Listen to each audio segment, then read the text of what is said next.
네, 이어서 보도록 하겠습니다. 오늘 상표법 입문 강의 이제 2일차, 이제 세 번째 강의입니다. 2일차.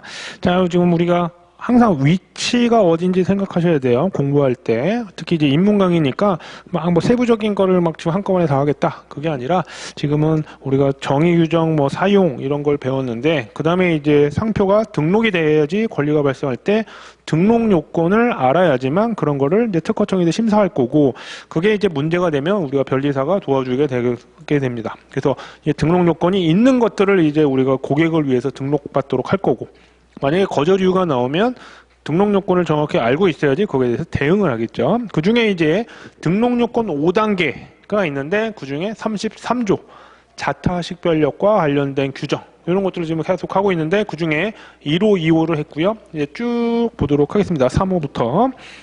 자, 3호는 그 내용이 좀 길어요. 제일 시험에도 잘 많이 나올 수 있는 거고요. 그 성질 표시라고 돼 있는데 실제 법 규정에 성질 표시라고는 돼 있지 않았었죠. 산지, 품질, 원재료, 효능, 상품 원유, 용도, 수량, 형상, 가격, 그 다음에 생산 방법, 가격, 가공 방법, 그 다음에 사용 방법, 시기 이런 것들을 이제 하나로 묶어서 성질 표시라고 합니다. 근데 이게 좀 어려워요. 이게 그냥 일반 상표라고 생각했을 땐 당연히 상표로 등록될 수 있다라고 생각했겠지만 이제 산지, 품질, 원재료, 효능 뭐 이런 것들 단순하게 어떤 상품의 성질만 나타낸다고 보여지면 등록이 안 됩니다. 이거 일반인들이 보기엔 좀 어려운 개념이에요. 그러니까 여러분 이제 상표법을 공부하시면 이제 그걸 정확하게 이해를 하셔야겠죠. 그래서 일반 분들이 보일 땐 당연히 어떤 상품을 판매하고 싶으면 그 상품의 특징을 자꾸 나타내려고 해요. 형상이든 재료든 라면에 무슨 뽕재료, 뽕나무 재료가 들어요. 그러면 뽕 라면 이렇게 할 수도 있고, 그렇죠? 뭐 여러 가지 특수한 원재료가 들어간 메밀 라면, 메밀이 들어간 라면이다. 그러면 자꾸 그렇게 하고 싶어 하는데 상표로는 등록이 안 돼요. 근데 쓰는 건 크게 문제 없어요. 왜냐하면 누구든지 써야 하는 거기 때문에 쓸 때는 막 써도 되지만 원래 상표라는 거는 나만 쓰고 다른 사람은 못 쓰게 하는 브랜드 개념에서 시작돼서 그걸 법적인 표현으로 나타내는 거기 때문에 나만 써야 되거든요. 근데 그걸 그렇게 해놓으면 다른 사람도 쓰게 되면 그게 상표가 아니죠. 개나 소나 쓰는 건데 이걸 자타식별력이 없잖아요. 메밀라면 그러면 윤영근이라는 사람이 만들어낸 뭐 메밀라면이니까 막 사야겠다 라야 되는데 개나 소나 메밀라면이었으면 누구 건지도 모르겠고 그렇죠? 그래서 그런 개념 때문에 좀 많이 33조 1항 3호가 제일 많이 문제가 돼요. 그 다음에 보사방표만으로는 똑같죠? 이거는 직감, 그 다음에 부수적, 보조적 결합한 것도 포함된다. 만으로는 그 개념이 어렵지 않으실 겁니다. 요 상품은 용품과 생가사시 때문에 그렇고요. 대신 이제 보사방표가 직감이라는 개념은 똑같은데 요게 이제 판례가 많다 보니까 이제 개념은 똑같은데 약간 판례 표현이 좀 독특한 게 더 나와요. 그래서 그런 것들을 더 배우실 건데 자, 우리 이제 다시 한번 보면 프리미어 그러면 최고의 성질이에요. 그 다음에 이게 음반이에요. 음반인데 재즈면 재즈라는 내용이 들어간 음반이겠구나 해서 이거를 뭐 재료라든지 그 성질을 나타낸다고 보게 돼요. 그럼 원칙적으로 얘네들은 등록이 되지 말아야 돼요. 그런데 이거를 이렇게 독특하게 도안한 거예요. 자, 여기가 재즈라고 인식이 되세요? 직감이 안 되죠? 직감이 안 되니까 보사방표가 아니에요. 보사방표가 아니면 33조 1항 3호가 아니죠. 그래서 그런 표현이 있으면 되는데 우리가 이제 판례에서는 좀 독특한 또 표현이 나와요. 제가 굳이 언급은 안 하겠지만 이제 또 여기에 보사방표랑 직감이라는 개념은 똑같은데 보사방표에 따라서 판례가 또 여기 많이 쌓이다 보니까 판례라는 게 또 이제 그 재판관들마다 그 판사들마다 독특한 표현들을 막 쓰게 되면 그것들이 이제 판단 기준이 되거든요. 그러면 이제 우리는 그런 것들을 용어를 기억하고 아는 척을 해야 돼요. 시험 볼 때는. 그래서 그게 좀 추가적인 내용이 나옵니다. 만으로. 그 다음에 만으로를 한번 볼까요? 만으로는 뭔가 결합하지 않은 걸 얘기하죠. 자, 만약에 구두인데 키높이. 자, 요거 그냥 단순한 성질 표시예요. 그 다음에 아구찜 음식점인데 마산 아구찜. 어떤 산지라든지 그런 걸 나타내죠. 그 다음에 갈비인데 이동갈비. 포천의 일동이냐 이동, 산지를 나타내죠. 그 다음에 커피 전문점 업인데 시애틀의 커피에서 지리적 명칭과 관련해서 산지 이런 것들. 그럼 얘네들은 원래 등록되면 안 되죠. 그렇죠? 그럼 만으로라는 게 그럼 뭐냐? 자, 이거를 등록시켜 하는 방법이 있기는 합니다. 자, 이렇게 독특하게 도안을 하는 거예요. 이거는 직감이 되기는 해요. 보사방표는 돼요. 보사방표는 뭐 요건을 만족해요. 시애틀 베스트 보이고 키 높이 보이고 마산 아구찜이라고 보이고 한단 말이에요. 하지만 좀 독특한 로고라든지 도안이 결합이 돼 있죠. 그러면 얘 때문에 등록되는 게 아니라 이런 독특한 형태의 도형 로고 때문에 등록이 돼요. 왜냐? 만으로가 아니기 때문에. 대신 이제 나중에 좀 깊이 들어가는 개념으로 뭐냐면 만약에 이게 상표 등록이 됐어요. 신발에 대해서 구두. 근데 다른 사람이 요 상표를 따라하는 게 아니라 키높이라고만 써요. 그러면 잡을 수 있을까요? 자, 요거는 이제 다른 또 효력에 대한 논점이기도 한데 문자만 쓰는 경우엔 잡을 수가 없어요. 왜냐하면 이 상표는 왜 등록됐죠? 이것 때문에 등록됐잖아요. 이거는 만약에 이걸 그대로 했다면 등록이 안 됐을 거 아니에요. 그러니까 이건 누구나 써야 되는 부분이거든요. 그래서 이런 것들을 나중에 우리가 상표의 유사 판단이라든지 나중에 효력이 안 미치는 걸 또 법으로 정해놨어요. 그래서 개념이 잘 이게 돼 있어야지 또 그런 것까지 연결이 되겠죠. 아, 만으로가 그런 개념이구나. 이렇게 보시면 됩니다.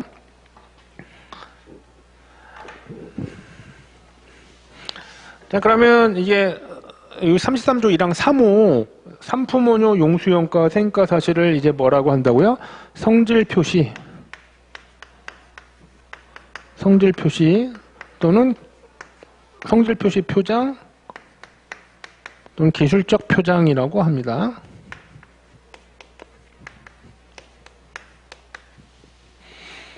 그러면 이런 예시 등이 엄청 많아요. 그걸 제가 이제 심사기준이라든지 판례라든지 그런 것들을 기본서에 다 모아놨습니다. 한 번은 우선 처음엔 다 보셔야 돼요. 근데 그게 되게 많아요. 진짜 그걸 제가 프린터물에도 옮겨놨는데도 엄청 많다는 거 아실 겁니다. 그게 27페이지부터 30몇 페이지까지 있어요. 이거 이제 지금은 보실 필요는 없고요. 그냥 이런 것들이 많이 있는데 자, 공부하실 때 처음 보실 때는 한번 쭉 보세요. 근데 뭐 한 100개가 있다 치면 95개, 98개는 다 너무 쉬워요. 아, 이거 당연하게 성질 표시겠구나 라고 해서. 그래서 뭐 앞에도 있으면 예를 들면 엿이에요. 상품이 엿이에요. 근데 상표가 울릉도래요. 그러면 아, 이건 산지겠구나. 특별하게 뭐가 없으니까 이거 등록이 안 되겠죠. 자, 이런 거는 다시 볼 필요가 없어요. 그렇지만 좀 독특한 것들, 그런 것들만 이제 이렇게 한 번 볼 때 찾아내시면 몇 개 없어요. 그래서 처음 한두 번만 볼 때 연습이 쉽게 되고요. 그다음에 독특한 것만 기억해 두시면 되고 나중에 이제 최신 판례 이런 것들만 추가하시면 내용이 되게 많아 보이겠지만 어렵지 않습니다. 그래서 뭐 이런 것들 상품이 사과인데 대구, 그다음에 상품이 콘크리트예요. 근데 칼라콘 해서 이건 판례인데 칼라 콘크리트, 칼라가 있는 색상이 있는 콘크리트로 이게 콘이라는 거는 이제 콘크리트의 약자로 많이 쓰여져서 이제 판례에서 인정한 사례예요. 그래서 이런 것들 성질 표시. 자, 심지어는 이게 페인트 판매 대응, 페인트와 관련된 건데, 자, 요거는 누가 언뜻 보면 이게 불이 붙지 않는 페인트인가 보다라고 해서 상표로 잘 만들었다 생각할 수 있겠지만, 불이 붙지 않는다는 성질을 나타낸다. 효능. 그래서 등록을 인정 안 한 판례입니다. 자, 이런 거가 이제 와 닿아야 돼요. 그런 거는 이제 단번에 되는 게 아니라 지금은 예시 등을 쭉 보시면서 하셔야 됩니다. 입문 강의 때 이걸 다 보실 필요는 없고요. 기본서에서 대비를 하셔야 됩니다. 대신 기본서 뭐 들어가서 기본 강의를 들으시면 꼭 한두 번은 쭉 보셔야 돼요. 대신 한두 번 보실 때 되게 많아 보이지만 다 털어내시면 돼요. 볼 게 없어요. 몇 개만 자기가 생각하기에 아, 이거는 성질 표시로 봤나? 아, 이거 되게 독특하네. 그런 것만 표시를 해주시면 뭐 진짜 몇 개 안 될 겁니다. 그리고 이제 몇 번만 보실 땐 이제 나중에 그런 것만 눈에 익으면 뭐 시험에 나와도 어렵지 않죠. 이게 시험에 어쩌다가 실제 판례가 나오는 거는 이제 손에 꼽긴 해. 안 나오는 건 아닌데. 그래서 그것도 뭐 이렇게 어렵지 않으실 겁니다. 그렇게 준비하세요.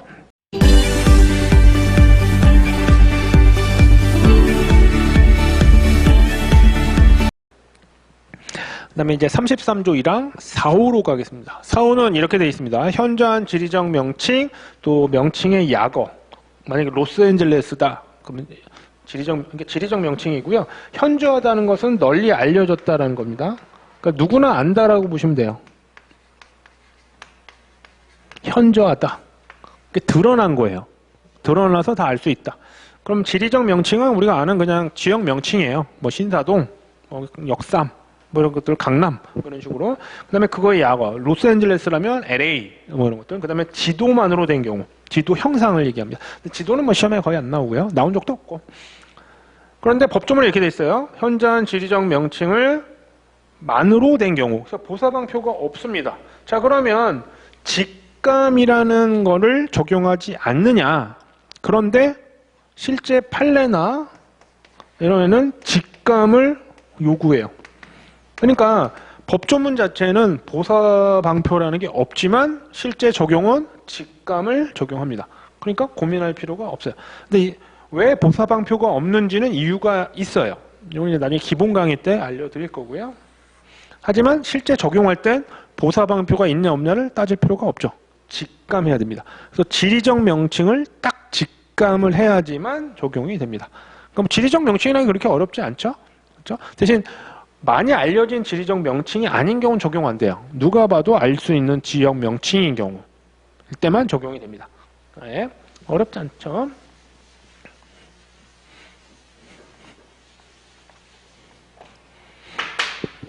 이거는 이제 사례는 굳이 설명 안 드리고 우리가 판례 한두 개만 언급 드릴게요.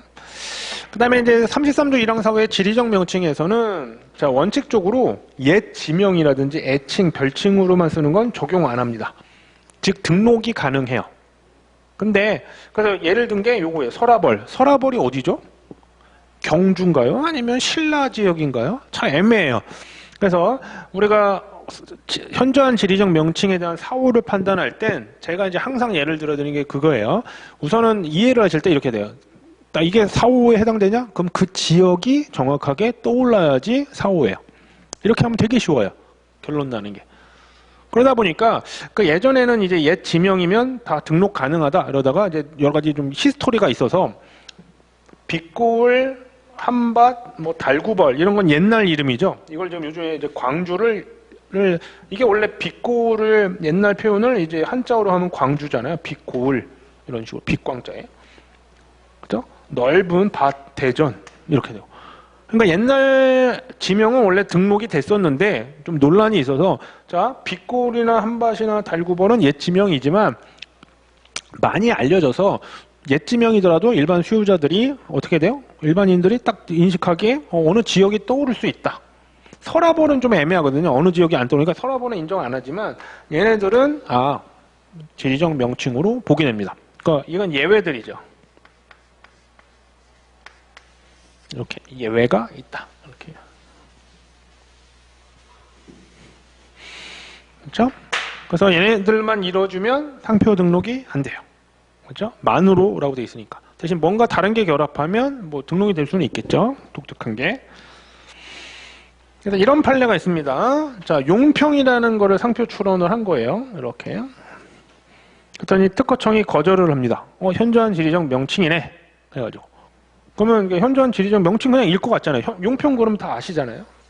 용평. 근데 이거는 33조 1항 4호로 안 봤습니다. 왜 그러느냐? 자, 용평하면 어디가 떠오르세요? 항상 33조 1항 4호를 판단하시는 그 지역이 떠올라야 돼요. 내가 그 지역을 뭐 최소한 못 가봤더라도 뭐 지도를 보든 뭘 하든 내가 어느 지역을 떠올려요. 자, 용평하면 어디가 떠오르죠? 예, 용평 스키장이 떠오르죠. 실제 그런데 용평 스키장은 용평이라는 지역 명칭이 아니에요. 도안면이라는 데요. 용평면은 딴 데 있어요. 그렇기 때문에 이거는 그 지역이 떠오르는 게 아니고 간접적 반사적으로 워낙 유명한 레저 시설 때문에 유명해진 거죠. 그래서 이 경우에 사호가 아닙니다. 독특한 판례죠. 하지만 그 지역이 떠오른다 생각하시면 그건 되게 쉽죠. 판례가 이해가 돼요. 33조 1항 4호를 판단하실 때는 항상 가장 기본 개념으로 그 지역이 떠올라야 된다. 이렇게 이해하시면 돼요. 이건 뭐 그렇게 쓰실 일은 없는데 이해하기 이해할 때 딱 돕기 위해서 제가 딱 항상 설명드리는 거예요. 그 지역이 떠올라야 됩니다.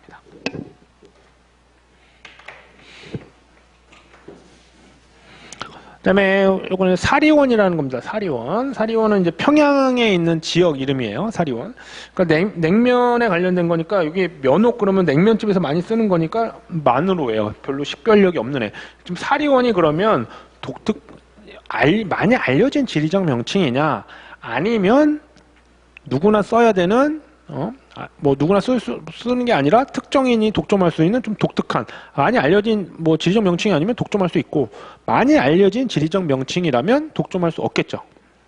그래서 이제 문제가 됐던 사안이에요. 그래서 대법원까지 가게 됩니다. 이게 자 뭐 특허법원, 대법원 뭐 이렇게 가는 어떤 판단에 대한 내용은 제가 나중에 심판 뭐 소송 이때 언급을 드릴 거고요. 지금 설명드리면 또 거기에 시간이 많이 뺏길 것 같아서 그럼 이거는 이제 어떤 사안이냐면 특허법원까지는 이거는 뭐 누군지 모르겠는데 사리원이 어딘지도 모르겠는데 그래서 등록을 인정을 합니다.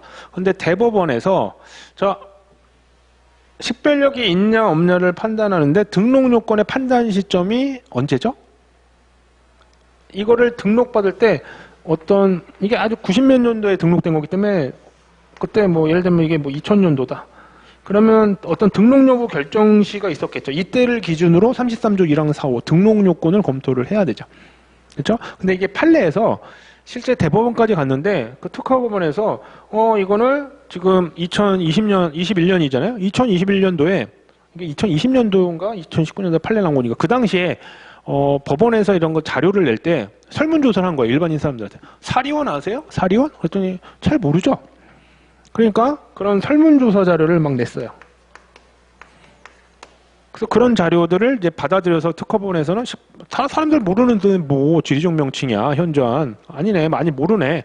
그래서 이거를 상표 등록이 돼야 된다 이렇게 했는데 대법원에서 너네 뭐하니? 33조 1항 4호를 33조 1항 4호는 판단 시점이라는 게 등록 여부 결정 시다. 지금이 아니다. 현재가 아니고 이 당시에 등록 여부 결정 시를 기준으로 해야 되는데 왜 지금 설문조사를 갖고 있냐? 잘못 처리를 했다 이거예요. 오히려 이 당시에는 이게 여러 가지 교육이라든지 그런 자료를 보면 이 당시엔 사리원하면 평양의 어떤 지역이라는 걸 쉽게 알 수 있었다라고 봐서 이거는 지리적 명칭으로 무효가 된 사례입니다. 판단 시점에 대한 게 별거 아닌 것 같은데도 이런 등록 요건의 판단 시점은 막 현재 막 이때 무효를 따진다 이런 게 중요한 게 아니라 그 당시 등록받을 때 출원 시 아니면 등록 여부 결정 시를 기준한다 그런 걸 보여준 판례죠. 현존 지리적 명칭이냐 아니냐는 뭐 여러 가지 자료가 주어질 거기 때문에 그게 어렵지 않은데 여러분이 실제로 뭐 법적인 어떤 요건을 판단하는 걸 좀 보여주는 판례예요. 예, 사리원 사건이고요. 그 다음에 이제 나중에 이제 시험에도 몇 번씩 나왔고요. 되게 또 나올 가능성은 좀 떨어지긴 하는데 자 서울대학교죠. 자 이걸 상표로 출원을 했습니다. 자 이거는 33조 1항 4호일까요? 아닐까요? 서울대학교. 자 원칙적으로는 서울대학교죠. 서울에 있는 대학교. 그러니까 서울이라는 지리적 명칭이 있고 대학교는 뭐 대학 교육업과 관련돼서 별로 중요하지 않은 투명인간이에요. 자 그러면 서울대학교는 33조 1항 4호겠네? 이렇게 판단이 되는데 자 근데 서울에 있는 대학교가 현저한 지리적 명칭이려면 서울대학교가 자 서울대학교라는 걸 들으면 서울 지역이 쫙 떠오르나요? 아니면 저 관악구에 있는 대학교가 그렇죠? 그게 떠오르시나요? 지역이 떠오르지 않죠. 그렇기 때문에 이건 33조 1항 4호가 아니에요. 비슷하게 어메리칸 유니버시티도 어메리칸 유니버시티는 미국이 다 떠오르나요? 그 지역이? 아니죠. 어메리칸 유니버시티는 또 나름 알려져서 어메리칸 유니버시티라는 어떤 특정 대학교가 떠오르지 어느 지역이 떠오르지 않습니다.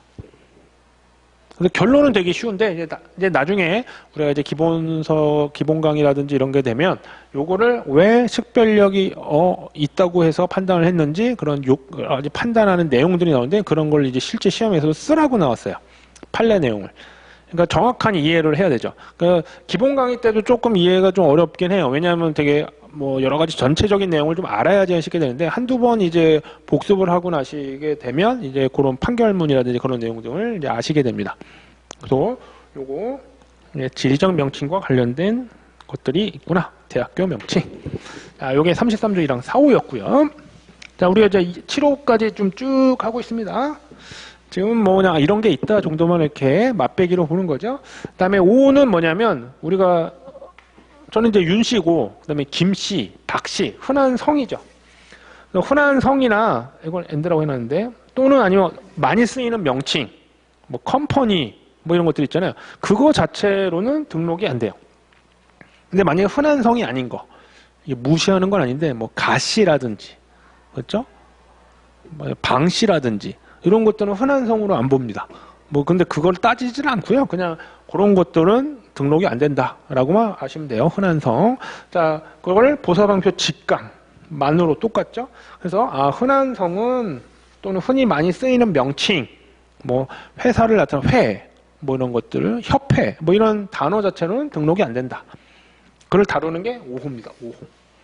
네. 나중에 이제 그러면 흔한 성이라는 거면은 또 나름의 정의가 있어요. 판례에서. 이건 나중에 암기하셔야겠죠. 흔한 게 그냥 많이 알려진 그냥 사람 이름을 나타내 사람 이름 앞에 쓰이는 성인가? 이게 아니고요. 흔한 성이란 건 뭐냐? 그래서 또 판례에서 정의가 내립니다. 뭐 이제 프린트물에는 있지만 나중에 암기하셔야 돼요. 뭐 자주 나오진 않아요. 하지만 기본적으로 암기를 하셔야 됩니다. 그래서 5호는 흔한 성 이런 것들을 하는구나.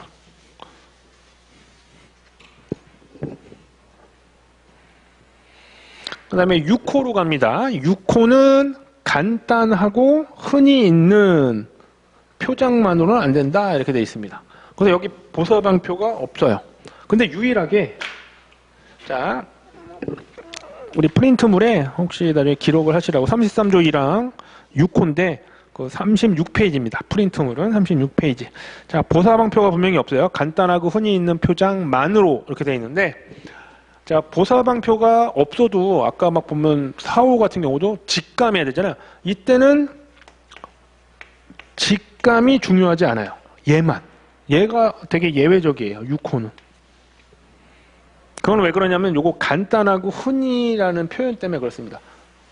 그래서 보사방표가 없기 때문에 제대로 적용되지 않는 게 요게 6호예요. 그래서 직감이 만약에 보사방표가 없다는 얘기는 직감이 되더라도 직감이 돼야지만 보통 이제 6호인데 여기는 우리가 33조 1항 6호에서는 보사방표 자체가 아예 없어요.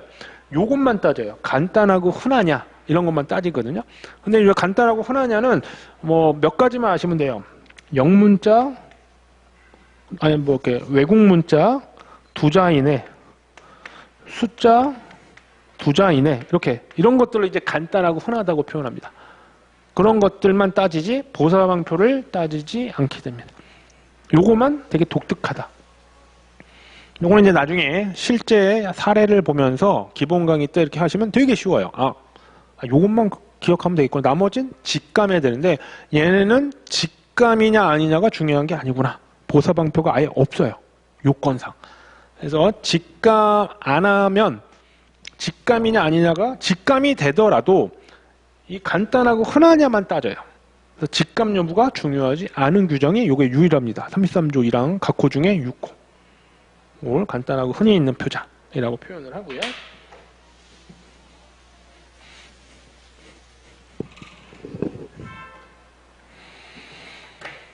그래서 영문자 2자라든지 간단한 도형은 원래 6호에 해당하는데 자 GQ인지 아시겠죠? 직감이 돼야 안 돼요? 되죠. 되지만 이런 식으로 영문자 2자를 이렇게 아래 위로 쓰고 아니면 이렇게 CP인 거 분명히 아는데 이렇게 C를 쭉 늘려서 쓰는 형태는 독특하다. 이거는 흔히 있는 형태가 아니다. 라고 해서 판례에서 얘네들은 6호로 보지 않았어요. 그러니까 분명히 문자가 인식이 되죠. 그럼에도 적용이 안 되는 게 이제 6호는 보사방표가 없기 때문에 그래요. 보사방표가. 6호가 유일합니다. 다른 것들은 보사방표라는 표현이 없어도 직감해야 되는데 6호는 보사방표가 없기 때문에 직감하고는 판단하고 아무 상관이 없게 됩니다. 6호. 예.